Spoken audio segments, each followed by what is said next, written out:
하나님께서 저와 여러분들에게 주시는 말씀은 구약 성경 창세기 3장 말씀입니다. 3장 17절부터 19절까지 말씀을 우리 다 같이 한 목소리로 읽겠습니다. 시작. 아담에게 이르시되 네가 네 아내의 말을 듣고 내가 너더러 먹지 말란 나무 실과를 먹었은즉 땅은 너로 인하여 저주를 받고 너는 종신토록 수고하여야 그 소산을 먹으리라. 땅이 네게 가시덤불과 엉겅퀴를 낼 것이라. 너의 먹을 것은 밭의 채소인즉 네가 얼굴에 땀이 흘러야 식물을 먹고 필경은 흙으로 돌아가리니 그 속에서 네가 취함을 입었음이라. 너는 흙이니 흙으로 돌아갈 것이니라 하시니라. 오늘 본문을 중심해서 남자가 받은 저주와 구속의 의미라는 제목으로 말씀을 증거할 때 나는 내 인생에 어떤 저주를 받았는가, 그리고 저주를 받고 있는가, 근데 그 저주 문제가 어떻게 해결되었는가, 이 시간에 해결되고 하나님 형상이 회복되어지는 큰 은혜의 시간이 되시기를 바랍니다. 남자가 여자의 말을 듣고 하나님께서 먹지 말라고 명하셨던 선악과를 따먹고 범죄함으로 타락한 대가로 아담과 아담의 후손인 인류가 저주를 받게 됩니다. 한 사람으로 인하여서 모든 사람에게 죄가 들어오고 그 죄로 인하여 모든 사람이 저주를 받게 되었다라고 하는 중요한 말씀이죠. 여러분이 인정을 하든 인정을 하지 않든 우리 인간은 저주 가운데 있지 않는 사람 한 사람도 없습니다. 다 태어나는 순간 저주를 받다가 죽고 영원히 멸망 가운데 가는 것이 우리 인생의 죄를 진 결과이죠. 그런데 중요한 것은 오늘 설교 제목의 말씀처럼 아담의 지은 죄로 인한 저주와 예수님의 구속의 의미라는 제목 그대로 예수님은 범죄하여 저주받은 인간을 구원하기 위해서 그 저주를 주의 보혈로서 구속해 주셨다는 것입니다. 그러므로 아담이 받은 저주와 예수님께서 십자가에 지신 보혈은 우리를 향한 구속이기 때문에 너무나 중요한 것이다. 죄인의 대표가 아담이고, 그리고 예수님은 구원받은 성도의 대표가 되기 때문에 아담이 지은 죄로 인한 저주와 예수님께서 흘리신 피로 인한 구속의 의미를 통해서 내가 죄 문제가 저주가 해결되고 구원받기 때문에 오늘 본문은 너무나 중요한 것입니다. 창세기 1장부터 3장까지 이해를 못하면 4장부터 요한계시록까지 다 도덕책이 되고 윤리책이 되고 하나의 소설책에 불과할 정도로 거의 의미가 없어져 버립니다. 1장부터 3장까지 모든 복과 저주와 회복에 관한 예언이 기록되어 있고 그것이 어떻게 구원받은 성도들에게 성취되어져 가고, 그리고 예수님이 이 땅에 오셔서 그 예언이 성취됐고 성취된 것을 믿는 사람이 어떻게 저주가 끝나고 이 땅이 아니라 새하늘과 새 땅인 새로운 땅에 들어가는 것인가가 1장부터 3장까지 그대로 기록되기 때문에 1장부터 3장까지 이해를 못하면 하나님이, 예수님이, 우리 인간이 누구지를 전혀 모르고 살다가 지옥을 가게 되어 있죠. 그런데 아담이 지은 죄로 인한 저주가 첫 번째 땀의 저주입니다. 그런데 그 땀의 저주를 예수님께서 구속하십니다. 그래서 땀의 저주와 예수님의 구속이 3장 19절에 나옵니다. 네가 얼굴에 땀이 흘려야 뭐를 먹고? 식물을 먹고. 그러니까 우리 인간이 죄를 짓고 난 이후에 하나님께로부터 받은 죄의 형벌의 저주가 땀을 흘려야 식물을 먹으리라 라고 하는 거예요. 그러니까 땀을 흘리지 못하는 사람은 절대로 이 땅에서 영육 간의 결실을 맺지 못할 것이다. 그러니까 이 땅에서 성공하는 사람이 어떤 사람이냐, 신자가 됐든 불신자가 됐든 노력의 대가만큼 올 것이다. 그러나 노력하지 아니하면, 땀을 흘리는 고통을 감내하지 아니하면 이 땅에서 삶의 복을 받지 못할 것이다 라고는 저주지요. 그래서 선악과를 따먹는 원죄를 범하기 전에, 원죄를 범할 수밖에 없었던 선행됐던 죄가 있습니다. 하나님 앞에 자신의 견해를 관철시키려고 한 죄입니다. 그러니까 선악과를 따먹는 행동, 액션을 취하기 전에 마음속에 그 죄를 짓게 하는 동기가 있었다. 이게 더 무서운 거였습니다. 사실은 하나님께서 먹지 말라라고 말씀을 하셨는데 그 말씀에 대해서 순종하지 못하고 자기 견해나 자기 생각이나 고집을 하나님 앞에 관철시키다가 결국 행동으로 선악과를 따먹고 말았죠.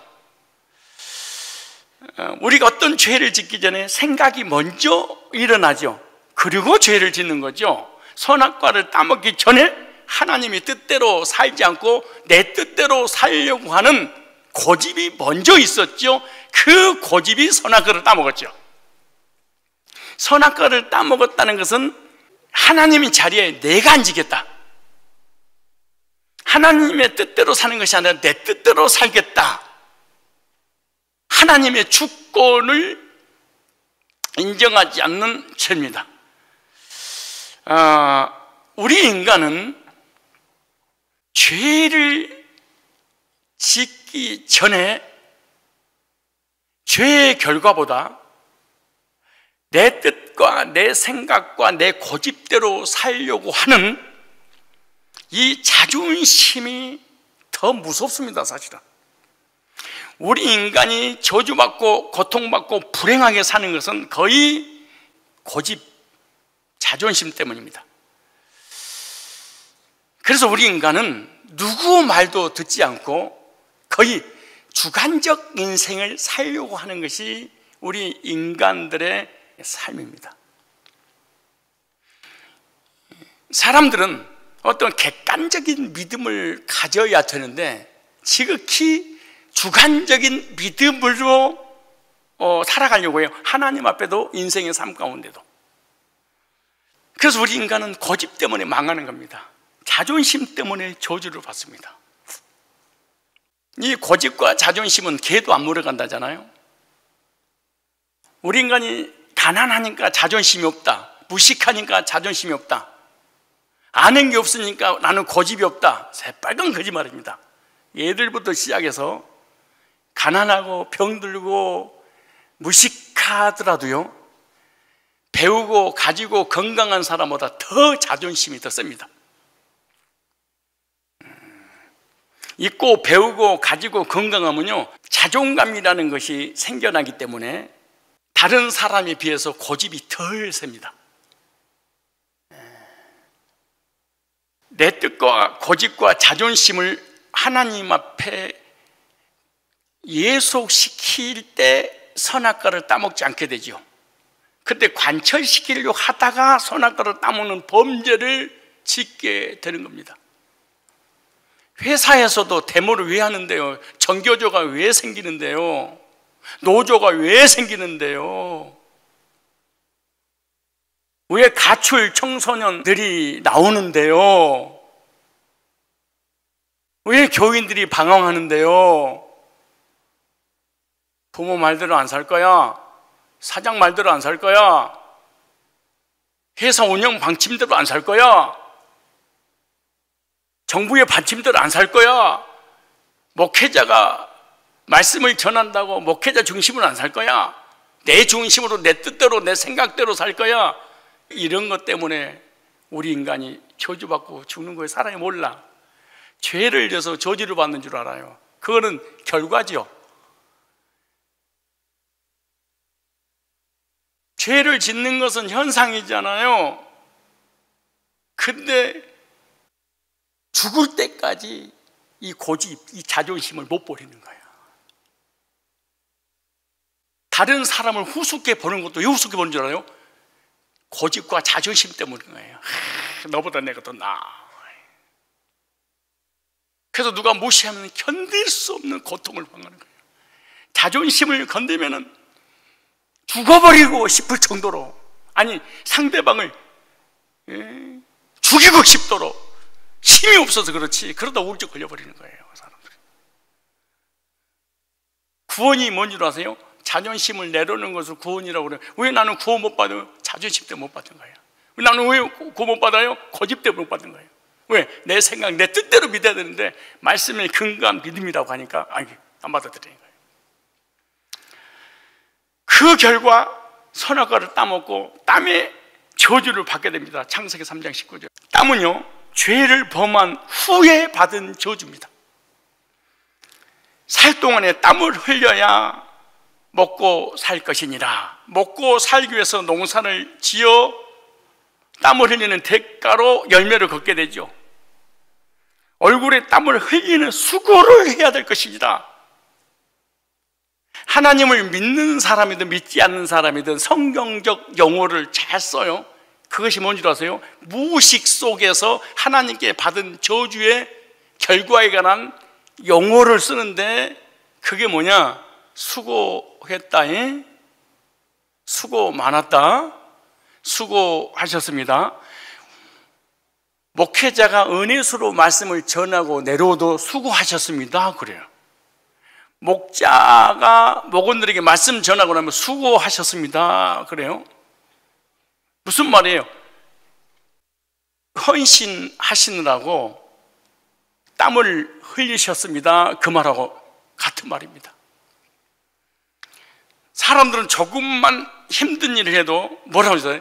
내가 피땀 흘려 벌어들이는 돈이고, 피땀 흘려서 차를 사고 집을 살고 피땀 흘려서 너희를 키웠어. 근데 그냥 저주와 고난의 땀이지 피땀은 아니야. 피 한 방울도 안 나와.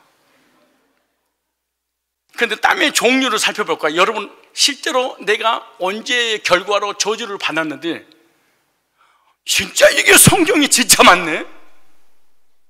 이 지구상에 우리 인간의 근본적인 본질적인 것들은 성경 외에는 가르쳐준 데가 없구나. 그 땀의 종이 뭐예요? 수고해서 고생해서 흘리는 땀이 있죠. 더워서 흘리는 땀도 있죠. 마음의 고민, 스트레스 때문에 나는 땀도 있죠. 아파서 열이 나서 식은땀이 나고, 공포를 느끼면서 흘리는 땀도 있어요. 이것도 식은땀이잖아요. 고민을 통해서 나는 땀도 있어요. 근데 진땀을 내는 사람이 있습니다. 이 진땀을 내는 사람들은 신천지 추수꾼들, 이단들은요 진땀을 냅니다. 왜? 포기활동하려는데 거짓말을 해야 되니까 얼마나 진땀을 냅니까? 사기꾼들도 진땀을 냅니다. 왠지 거짓말에서 남을 등치고 사기쳐서 먹고 살아야 되니까. 그렇잖아요. 사람을 속여야 되니까 얼마나 괴롭고 고통스러운 일이에요. 이거 다 저주입니다, 이게. 태어나서 죽을 때까지 우리의 견해와 고집과 생각으로 일어나는 현상적인 죄는 본질에서 오는 거예요, 이게. 이거 부서지고 깨어져야 되는데 우리는 죽을 때까지 자존심을 내려놓지 못해. 여러분, 부부끼리 여보 미안해, 이런 사람 누가 있습니까?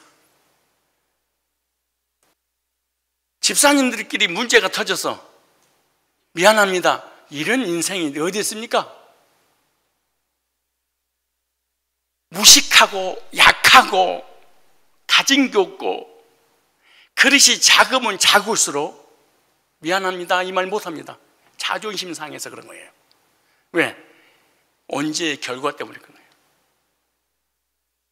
언제 문제 해결되고 구원받고 회복된 사람은 이걸 쉽게 할 수 있습니다.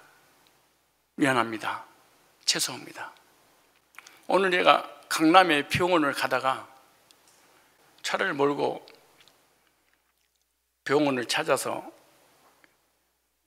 이제 어디쯤 왔을까 그리고 이제 잠깐 정차를 해놓고 주소 좀 찾으려고 하는데 운전석 옆으로 개인 택시가 우회전하면서 드드드드드 이렇게 야 이게 그래서 그 소리 들으면서 내가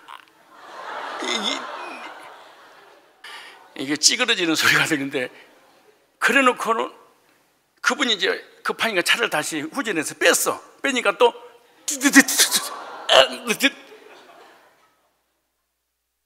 와 이걸 어떻게 할까? 그래서 내가 나와가지고 아이고 주차해놓은 차를 좀 보고 좀 후회전하시지. 그때 그분이 그런 거예요. 보험 처리해드리겠습니다. 내가 100% 잘못했습니다. 그래서 보험 처리하면서 돈을 벌려고 차를 끌고 나왔는데 사고 때문에 지치했는데 나 걱정하지 말고 얼른 돈 벌러 가십시오. 이제 망가진 거 어떻게 하겠습니까? 그래서 그분이 죄송합니다. 나도 그러더라고. 쉬운 게 아니거든. 죄송합니다. 이게 그걸 100% 내가 잘못했습니다. 이것도 쉬운 게 아니에요. 왜 거기다 주차했어요? 그러니까 내가 지나가다가 박은 거 아닙니까? 온갖 핑계를 다 대고 몇 대 몇이라도 이렇게 해야 될 것이 아닙니까? 근데 괜찮습니다. 그럴 수 있죠. 미안합니다. 죄송합니다. 잘못했습니다. 설사 잘못했어도 그렇게 나온다는 게 쉽지 않아요. 누가 그럴 수 있냐? 큰 사람만 가능합니다. 부모가 자녀에게도 쉽지 않습니다. 자녀가 부모에게도 쉽지 않습니다. 성도가 목회자에게, 목회자가 성도에게 쉽지 않습니다. 그런데 미안합니다. 죄송합니다. 누가 차 운전하고 있는데 팍 껴들었는데 불길을 확 잡잖아요. 이럴 때 뒤에서 깜박이를 두세 번만 깜박거려도 마음이 눈녹이 녹아버려요. 어떤 사람은 손을 딱 내밀어. 그래도 마음을 녹아나. 그런데 우리는 그리고 미안합니다. 손 한 번 들어줘도 자기에게 돌아오는 유익이 너무너무 많거든. 자녀가 부모에게 아빠 엄마 미안해 이 말 한마디만 하면 자기에게 돌아올 게 얼마나 있겠어요. 목원이 목자에게, 성도가 목사에게, 리더에게 죄송합니다. 나의 부족 때문에 이 말 한마디에도 얼마나 많은 이익들이 돌아오겠습니까? 이거 안 합니다. 절대 안 합니다. 우리가 왜? 죄인이니까. 이게 힘듭니다. 내가 100% 1000% 손해보는 일이 있다지라도 안 합니다. 왠지 아세요? 원죄로 인한 저주 때문에 못하는 거예요. 은혜 받고 구원받고 성령이 충만하면 제일로 잘하는 게 뭔지 미안합니다. 죄송합니다. 잘못했습니다. 왜 사람과 사람의 관계가 다 깨져버리고 부자지간의 관계 깨지고 목회자와 성도 관계가 다 깨진 줄 아세요? 누구든지 실수하고 잘못할 수 있어. 근데 딱 한마디만 하면 되거든요. 죄송합니다. 이 말 한마디만. 죽을 때까지 못합니다. 구원받고 은혜가 있으면 가능하지. 거듭나기 전에는요, 우리는 죄인이기 때문에 죄송합니다. 나 때문입니다. 이 말 하기가 죽음보다 더 힘든 거예요. 힘든 거예요. 왜 부부가 헤어져요? 미안합니다. 이 말 못해서 그런 거야. 여보 미안해. 이거 못해서 그러는 거예요. 왜 하나님께 우리가 복을 받아 못 누릴 줄 아세요? 하나님 잘못했어요. 이 말 한마디 못해서 그래요. 눈 녹듯이 사람의 그 얼어붙은 마음을 녹일 수 있는 건 딱 한 가지입니다. 미안합니다. 죄송합니다. 잘못했습니다. 이걸 못해서 그런 거예요. 세 가지만 해볼래요? 옆 사람에게 시작. 쳐다도 안 봐. 자존심 때문에. 누가 쳐다봐? 내가 감히 누군데 쳐다봐? 네가 옆에 앉아있는 자체가 불쾌스러운데. 이걸 못하는 거예요. 한번 해보세요. 옆 사람을. 미안합니다. 죄송합니다. 잘못했습니다. 시작. 지금은 잘 돼야 시키니까. 집에 가서 이걸 못해요. 내가 뭘 잘못해 너한테. 근데 참 이것도 내가 시키는 것도 민망해. 왜냐 그러면 미안합니다. 그럼 너 나한테 뭘 잘못했어? 죄송합니다. 뭘 죄송해? 내가 수련회 가가지고 성도들끼리 새벽씩 가면서 그동안에 섭섭했던 거 닦으면서 고백을 해라 그러고 했어. 집사님, 권사님, 죄송해요. 미안합니다. 그랬더니 안색이 변하면서 뭘 미안해? 뭘 잘못했어? 세족시 가다가 싸운 걸 내가 봤어. 그 거룩한 의식 속에서 딴 새는 울고 불고 난리치는데 너 뭐 잘못했어 나한테? 그때 옛날에 1년 전이고 5년 전에 지나가다가 그 뒤로부터 내가 성도 싸울까 봐 세죽식 안 해요. 진짜 안 해요. 그 뒤로부터 안 했어요. 와, 무섭대. 우리 교회 권사들 정말 무섭대. 소름이 끼치도 무섭더라고. 그 거룩한 하늘 문이 열리는 예시 속에 싸워버려.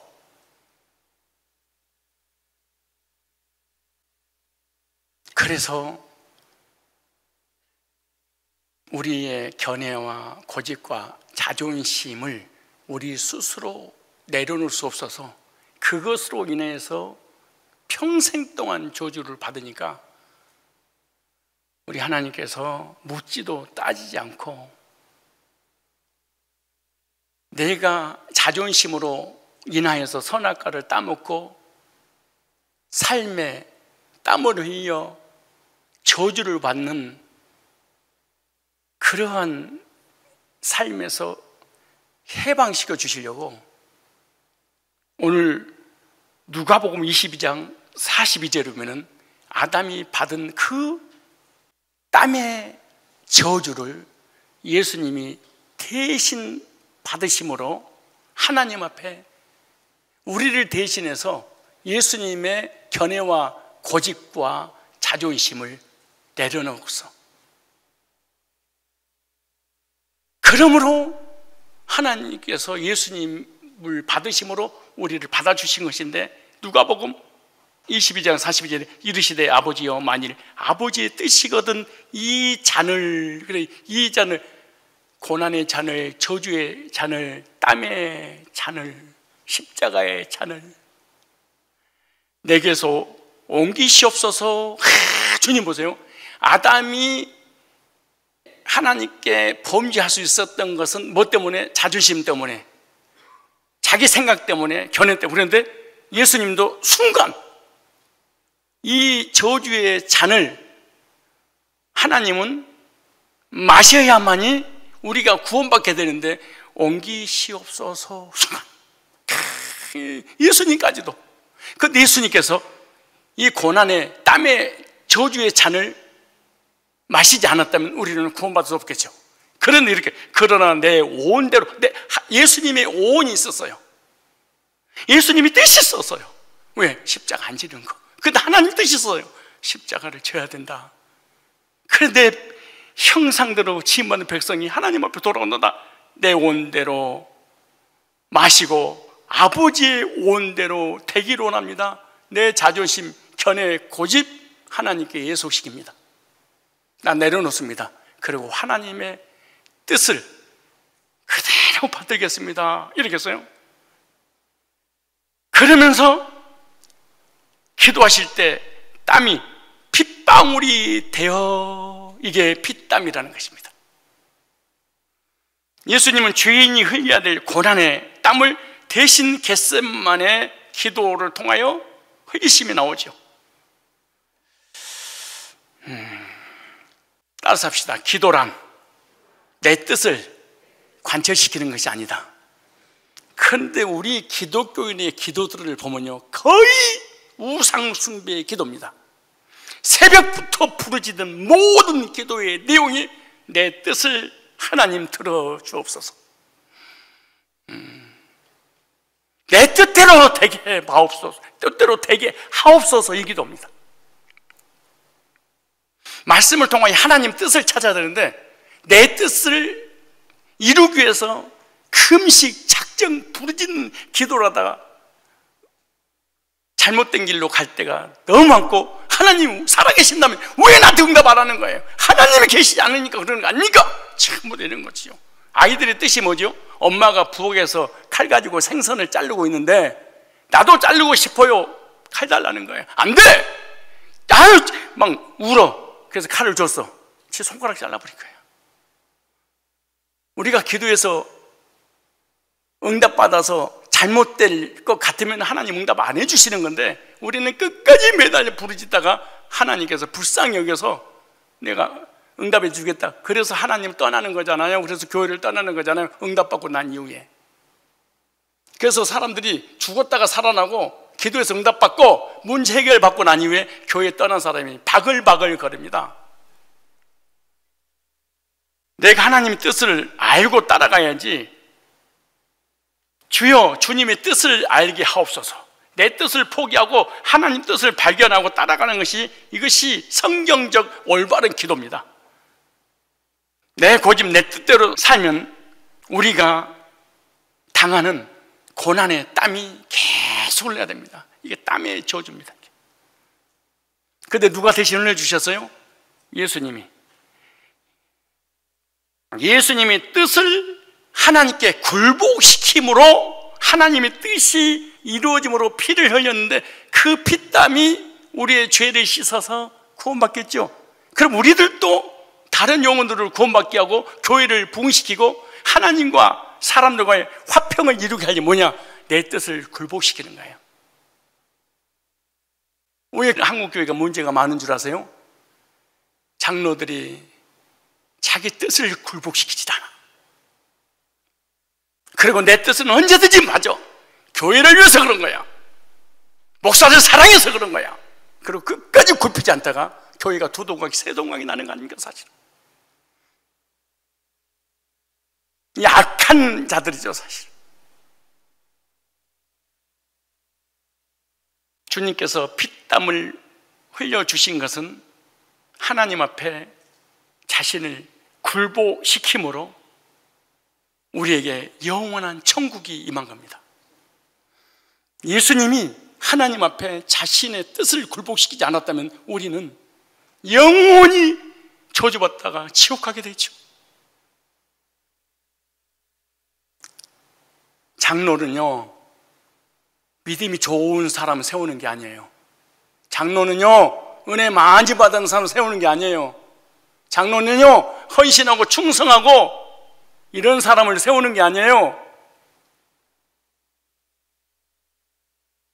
교회에서 신앙을 하면서 내 뜻이 없는 사람, 내 생각이 없는 사람, 내 견해가 없는 사람, 언제든지 공동체를 위하여 나를 굴복시킬 줄 아는 사람, 내가 맞아, 내 말이 맞아, 장로 말이 맞아, 권사 말이 맞아, 개척멤버 말이 맞아, 그래도 교회 공동체를 위한다면, 내 말이 너무나 정확하고 정의로워, 그래도 공동체를 위한다면 내 뜻을 굴복시키자. 이걸 장로 세우는 거예요. 구원론을 달달 외워서 구원상담 전문가를 하고 신학을 하고 조직신학을 배우고 말씀을 달달달 외워서 가르치고 이런 사람을 장로 세우고 전도 세우고 부목사 세우는 게 아니에요. 그럼 우리 교회 성도들 다 장로 됐게? 나를 몰라서 그래.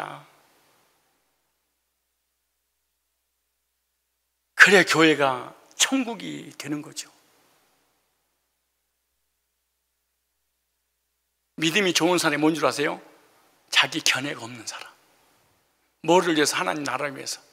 언제든지 내 뜻을 공동체를 위해서 복음을 위해서 굴복시킬 줄 아는 사람.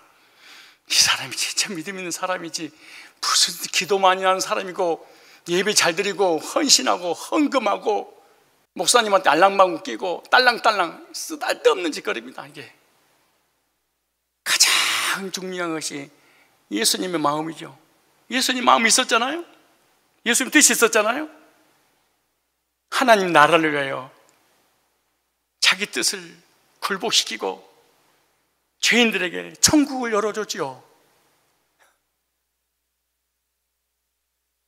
우리 심령과 가정과 교회에 천국이 임하지 않는 이유가 뭘까요? 내 주장이 너무 강해. 너무 강해. 죄로 인한 저주의 고난으로 땀을 흘려야 먹고 살 것이다. 예수님께서 대신 자존심을 상하신 거야. 예수님이 그러면 우리를 구원받고 천국을 주셨듯이 우리를 또 우리 주변을 천국으로 만드는 것은 내가 하는 또 내 생각이 옳아, 정의로, 그러나 상대방에게 고통이 되고 문제가 된다면 굴복시키면 모든 사람과 화평케 됩니다.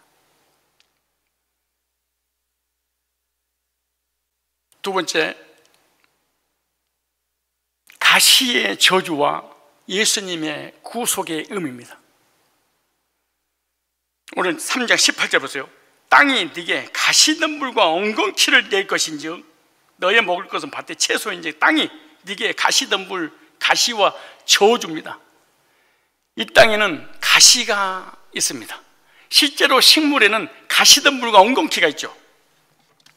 이 가시덤불과 엉겅퀴는 언어에 보면은 가시덤불, 이 코치라는 단어입니다. 찌르다는 어근에서 유래됐습니다. 이걸 들가시, 찔려, 이 고난을 상징하는 것이죠. 가시덤불. 이게 엉겅퀴는 다르다르라는 단어인데요, 이 호세아 10장 8절에 찔레로 번역됐습니다. 폐허를 상징합니다. 가시덤불과 엉겅퀴는 찌르고 망하게 하는 의미를 가졌어요. 이러한 가시덤불과 엉겅퀴는 모두 유익한 식물이 자라나는 것을 방해하는 생명력이 강한 잡초이며 번식하기 시작하면 다른 식물을 죽여버리는 역할을 하는 것이 가시덤불과 엉겅퀴입니다. 이 가시덤불과 엉겅퀴의 신앙을 가지고 있는 사람의 특징은 남을 폐허로 만들어버리고 남을 찌르고 남을 상처 주고 고통을 주는 그런 역할을 하죠. 이게 가시덤불 엉겅퀴의 신앙을 가진 사람은 남을 죽이는 사명을 받은 거예요.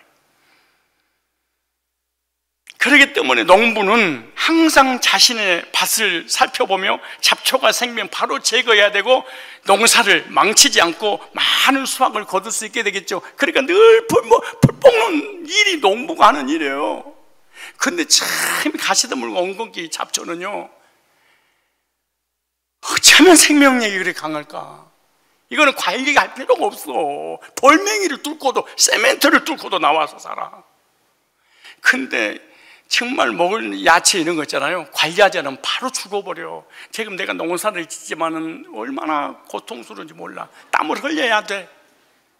근데 잡초는, 아니 야채 이런 건 크지도 않고 그대로 있는 것 같은 잡초는 그냥 덮어버려. 그러니까 이 잡초 때문에 크지를 못하는 거지. 교회가 부흥되지 않는 이유는 이 잡초 때문에. 엉겅퀴 같은 거, 옆 사람은 교회를 갖다 폐허로 만들어버리는. 양육을 안 해도 이 사람은 그렇게 잘 클 수가 없어. 사람에게 수고로 노동을 하게 하는 이 가시덤불과 엉겅퀴는요, 인간이 타락하기 전에, 곧 하나님이 세상을 처음 창조할 당시는요, 이 나쁜 식물이 아니었습니다. 왜냐하면 하나님 보시기에 좋았더라. 이 가시덤불과 엉겅퀴도 인간이 타락하여 죄가 세상에 들어오게 되는 아름다운 꽃을 피우는 고상한 식물이었습니다. 그런데 사람이 저주를 받으니까 사람이 사는 모든 식물, 땅에서 자라는 모든 것이 돌연변이 현상이 일어나 버리는 거예요. 하나님의 형상으로 지음받은 백성이 죄를 지니까 타락하니까 이상하게 변질돼 버리는 거예요. 인간이 선악과를 따먹고 타락함으로 인해서 남자에게 주신 죄의 대가가 이런 엉겅퀴, 가시덤불. 그런데 아담은요, 저주의 가시를 체험했는데 이것은 사실은 여러 가지 모형적이 있는데 좀 이따 설명하기로 하고 먼저 이걸 보면 모든 식물에는요, 하나부터 열까지 다 가시가 있습니다. 쌀에도, 벼에도 가시가 있죠. 논에서 일하다가 벼 가시에 눈을 찌르서 실명된 사람도 있습니다. 모든 과일에도 다 가시가 있습니다. 우리가 그렇게 맛있게 먹는 오이도 가시가 있습니다. 복숭아 얼마나 많은 가시가 있습니까? 복숭아가 겉으로는 너무나 탐스럽게 생겼잖아요. 가슴에다 뭐 넣어놓으면 어떻게 되는가? 식물, 과일 이런 것만 가시는 것이 아니라 사람들에게도 다 가시가 있어요. 이 가시네요. 목회에도 가시가 있고, 가정에도 가시가 있고, 사업에도 가시가 있고, 자식을 키우는데도 다 자식들이 가시 노릇 할 때가 있어요. 뭐예요? 찔러. 여러분 인생을 살면서 여러분 곁에서 아주 가까이 가장 친한 사람들이 찌르지 않아요? 평생 동안 아내가 늘 가시노래로 남편을 바싹 마르게 하고, 어떤 사람은 남편이 아내를 찌르고, 어떤 가정에는 자녀가 부모를 찌르고, 부모가 자녀를 찌르고 아프게 하는 거예요. 회사에 가도 가정에도 늘 찌르는 자가 사명을 가지고 옆에 있어요. 어떤 데 시어머니가, 어떤 사람 시아버지가. 그러니까 무엇을 해도, 누구를 만나도 가시 노릇 하는 사람이 항상 옆에서. 그 신기해. 여러분 자신이 가시 노릇 하십니까? 아니면 여러분 주변에 가시 노릇 하는 사람이 있습니까? 있어. 이거 감내하고 가야 돼. 왜? 범죄함으로 말미암아 주어진 저주야. 어떡하겠어 이걸. 이렇게 복음을 전해서 행복하게 목회하는 우리 교회도 가시가 있어. 가시네요. 남을 찌르는 사명을 가지고 살아가는 가시의 은사를 가지고 있는 사람. 이 사람 다 찔러, 가만히 있지를 못해. 이건 진짜 저주받은 사람입니다. 여러분 가시를 제거해 주는 삶을 사십니까? 가시로 찌르는 삶을 삽니까? 주변을 아프고 괴롭히고 고통을 주는 사람입니까? 아니면 다른 사람을 치유하는 사람입니까? 어떤 사람입니까? 우리는 죽을 때까지 주변 분들에게 찔림을 당할지언정 남을 찌르는 가시 노릇해서는 안 됩니다. 가시의 고통에서 해방시켜주는 사람이 되어야 돼. 내가 인생에 끊임없이 찔리고 아프고 고통받았는데 나는 누구 만나서 치료받았어. 이런 사람이 돼야지. 아담에게 가시의 저주 때문에 가시를 체험하면서 고통받으며 살아갔습니다. 예수 믿는 사람이 예수 안 믿으면요 끝까지 가시 노릇 하는 사람이 옆에서 안 떠나갑니다. 그 찌르는 것 때문에 하나님 앞에 돌아와서, 그러니까 어떻게 보면 구원받기 전에 우리 주변에서 나를 찌르는 가시 노릇을 하는, 그것은 몽학 선생입니다. 그리스도께 인도하는. 그리고 구원받고 난 후에 나의 인생의 삶에 누군가가 나를 찌르고 가시 노릇을 하는 것은 나를 성숙하게 하려고 하나님께서 허락하신 것이죠. 목사님, 저는요 너무 감사해요. 뭐가? 아무도 나를 안 건드려요. 내가 알려줄까? 성질 더러워서 안 건드는 거야. 무서워서. 호불호 데려주고 말로 가만히를 씌워버릴까 봐. 신앙과 인격과 믿음이 성숙해서 찌르는 자가 없는 거예요? 아니면 성질이 더러워서 여러분 안 찌르는 거예요? 전자예요, 후자예요? 신앙이 성숙해서 더 이상 찌를 자가 필요가 없기 때문에 찌르는 자가 없는 거예요? 아니면 성질이 더러워서 누구든지 나를 못 건드는 거예요? 나 장로야, 나 권사야, 누가 나를 까부러치고 확. 네가 나를 향해서 이를 가라? 확 내가 오늘부터 너희들을 향해서 맷돌을 갈마. 나는 성질이 더러워서 가시 노릇을 하는 사람 옆에 가지 않습니다. 아프니까. 가시 노릇 하는 것을 상대방이 가시인 걸 어떻게 아냐? 가시가 있는 사람 옆에 가면 불안해, 두려워. 무슨 말을 하다 미안해요. 잘못했어. 내가 입이 방정이 늘 조마조 긴장을 해. 사람이 긴장을 해. 누가 있으면? 가시가 있으면. 두면 100% 진립니다. 여러분 주변에 사람들이 여러분을 피한다. 그리고 나를 만나기만 하면 말을 조심스럽게 한다. 가시여서 그래. 따라서 합시다. 가시는 저주다. 찔리고 고통스럽게 하는 거잖아요.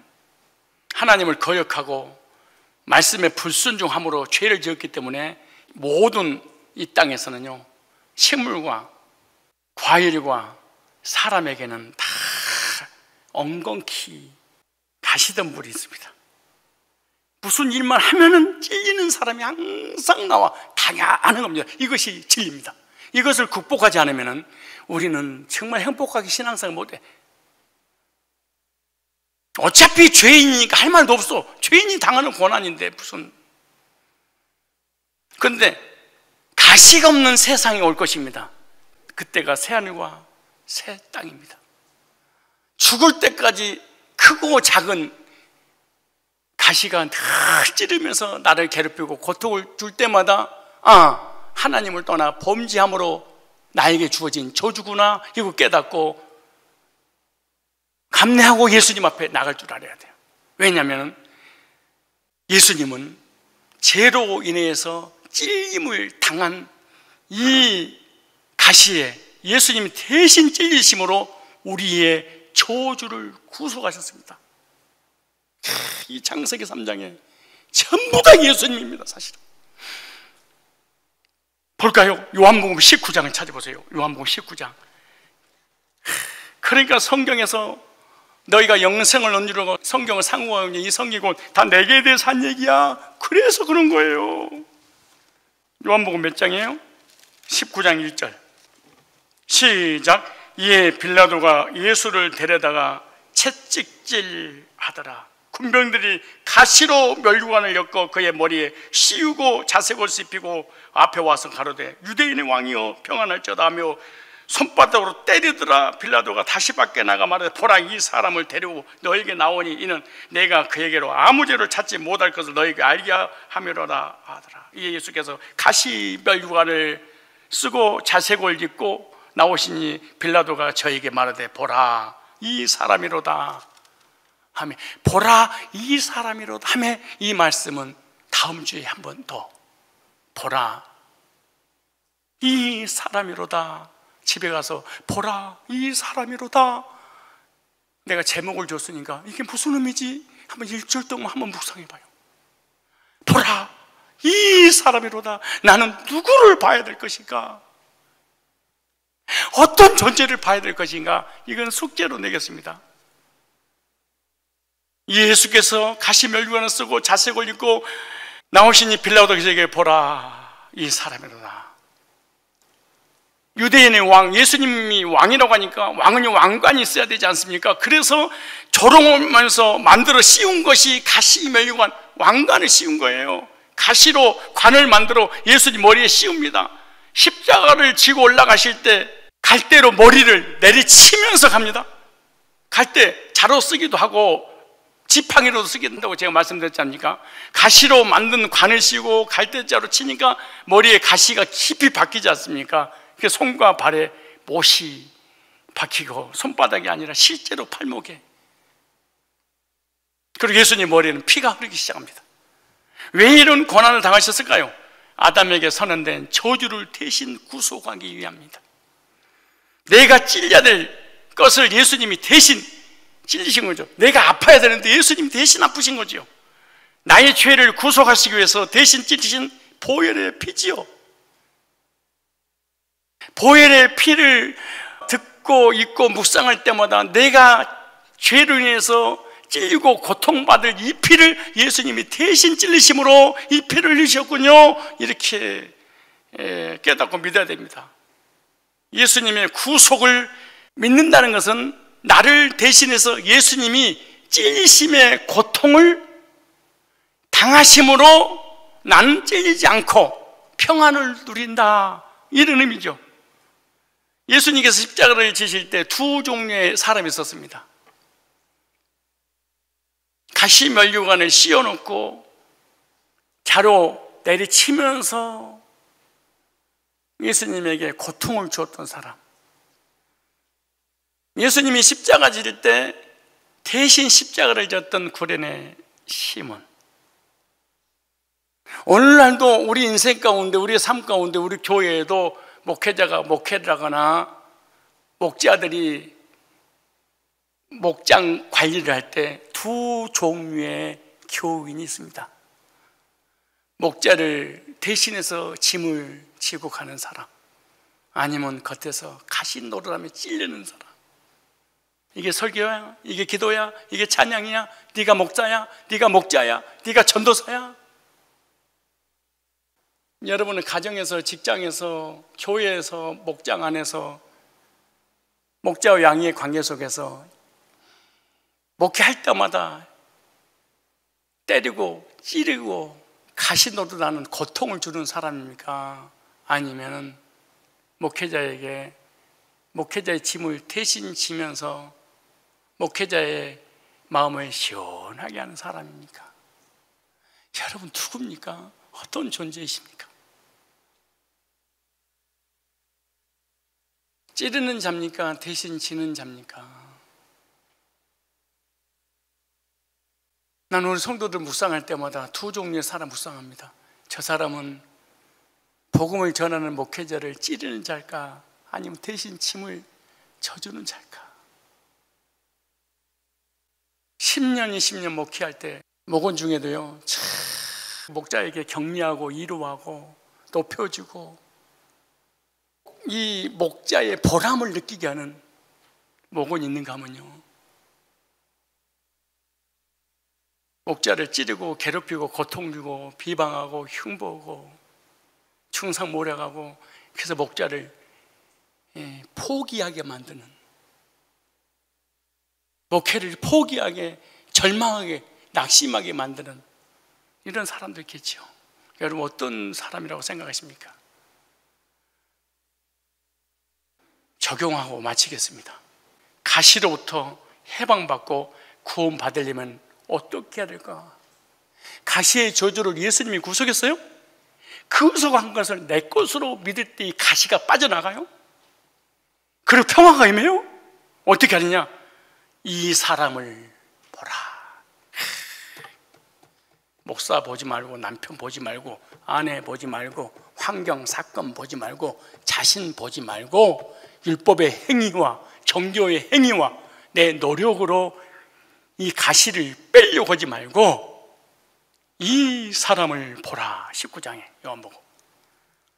예수를 볼 줄 아는 사람이 찔림의 고통의 가시에서 해방받습니다. 빌라도는요, 예수님을 백성들에게 보여주고 동정심을 얻으려고 했죠. 유대인들은 예수를 보고 더욱 소리 질러요. 이들은 예수를 보지 못하고 예수를 거절했는데 이 사람을 보지 않으면 거절하는 사람입니다. 그럼 어떤 사람을 내가 오늘 봐야지 나를 찌르고 괴롭히고 고통을 주는 이 저주의 가시가 빠져나가냐?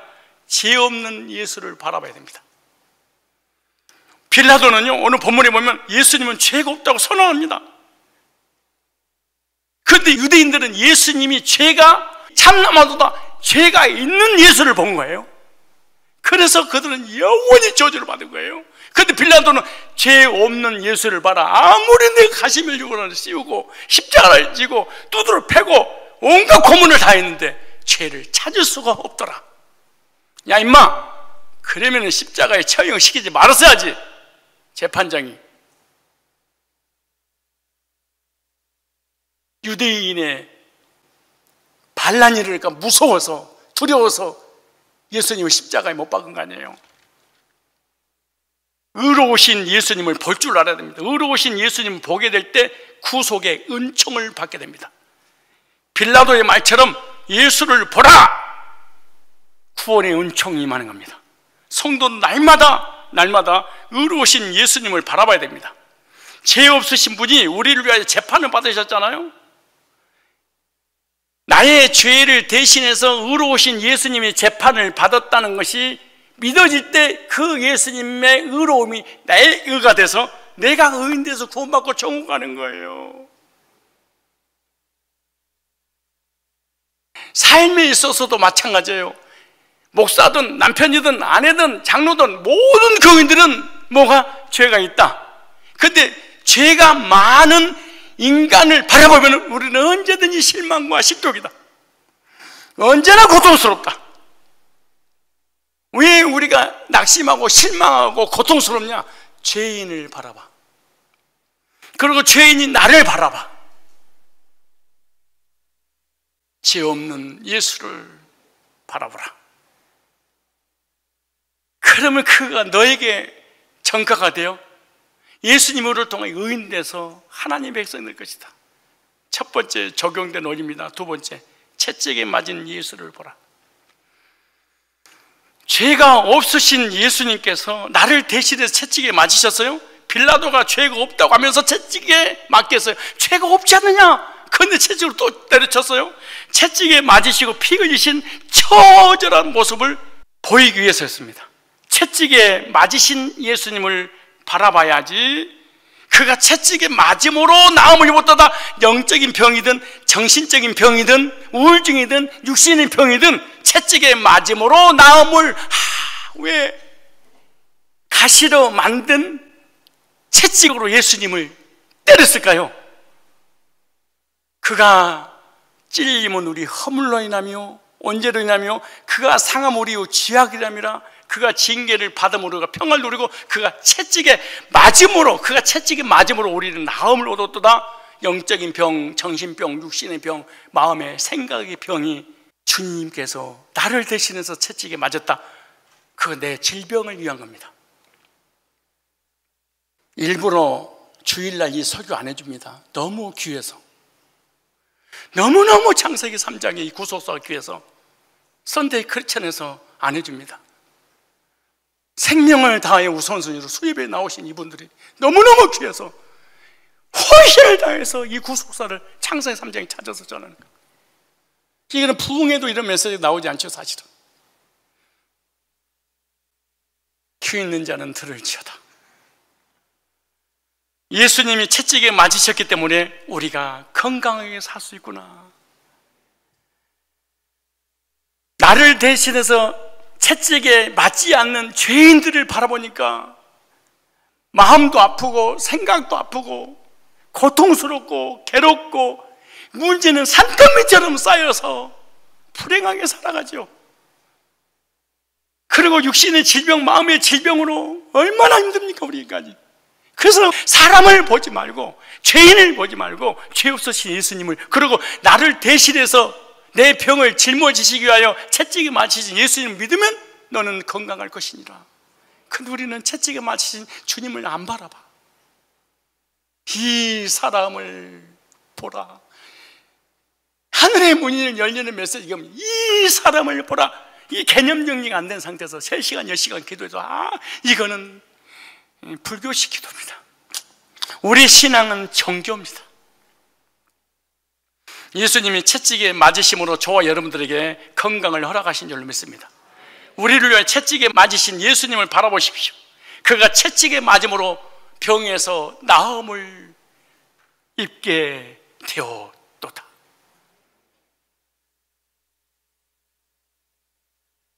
세 번째, 적용합시다.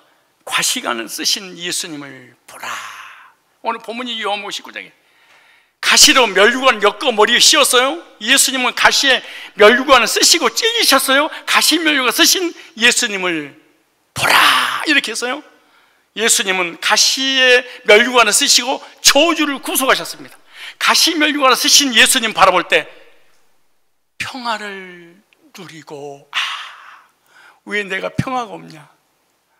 가시 면류관을 쓰신 예수님을 안 바라보고 사람을, 물질을, 환경을, 세상을 바라볼 때 우리의 마음은 평화가 없다.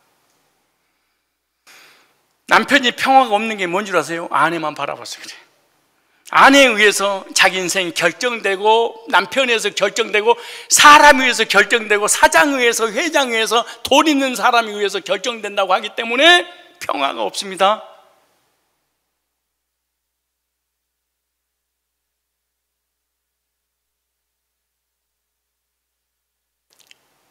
예수님을 바라보지 않는 유대인들은 처절한 저주를 받았습니다. 이 세상에서. 저와 여러분들은 가시 면류관을 나를 위해서 쓰신 예수님을 바라봄으로 모든 저주와 고난과 질병에서 해방받기를 바랍니다. 보라, 이 사람이로다. 보라, 이 사람을 보라. 인류를 위해, 너희를 위해서 어떤 희생을 죄 없으신 주님이 치렀는지 이 사람을 보라. 허물 많은 죄인인 바리새인 유대인들을 보지 말고 이 사람을 보라. 나의 죄로 인한 가시의 저주를 예수님께서 대신 찔리심으로 우리 죄로 인한 가시의 고통을 해결해 주셨다는 구속의 사랑을 믿음으로 삶의 평화와 자유와 질병이 사라지고 건강이 넘치시기를 바랍니다. 따라서 합시다. 이 사람이로다.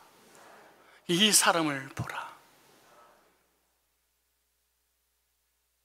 영적인 병이든 정신의 병이든 생각의 병이든 우울증이든 육신의 질병이든 어떤 문제든 사건이든 환경이든 해결할 수 있는 것은 이 사람을 보라.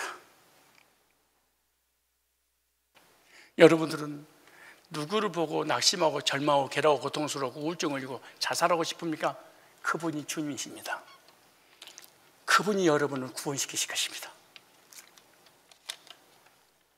그분을 믿고 그분의 이름으로 기도하시고 생사화복의 주관자가, 영생의 주인이 그 사람입니다. 구원의 주체가.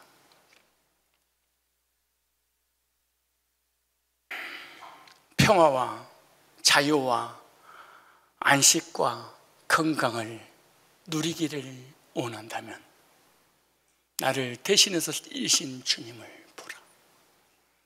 의로우신 그분을 보라. 가시 면류관을 쓰신 그 주님을 보라. 영적으로 구원받아 천국 가고 이 땅에서 정말로 행복하게 살 것입니다. 어떤 환경, 어떤 상황, 어떤 문제가 온다 할지라도 내 인생의 근본 문제를 해결하신 이 사람, 죄 없으신 그 주님만 보겠다니까. 그렇게 여러분들이 아내를 괴롭히고 고통을 주고 핍박하고 박해하고 그렇게 조롱하고 희롱하고 하나님 계시면 그럴 수가 있어. 그래도 불구하고 이혼 안 당하고 여기까지 오게 된 것이 왠 줄 아십니까? 여러분의 아내가 남편을 그런 모습 보는 게 아니고 그럼에도 불구하고 그 문제를 해결하신 주님을 바라봐서 그런 거예요.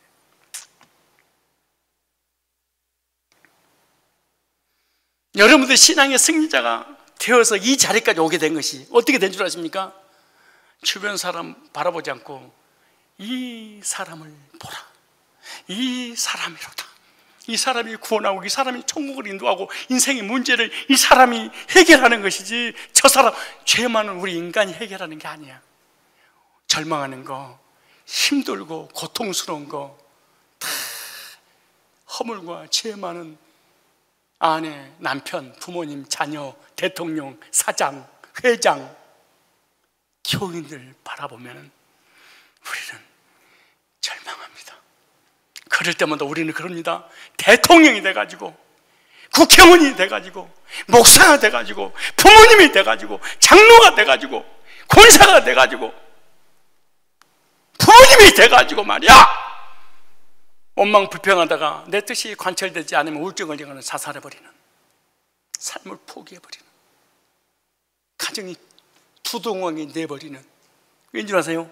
이 사람을 안 봐서 그래. 한 번만 보면 해결되는데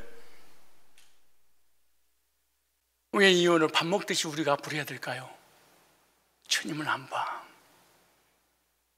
내 비유 맞추고 내 뜻과 내 생각에 내가 원하는 대로 다 해주는 남편을 보라. 환장한 일이지.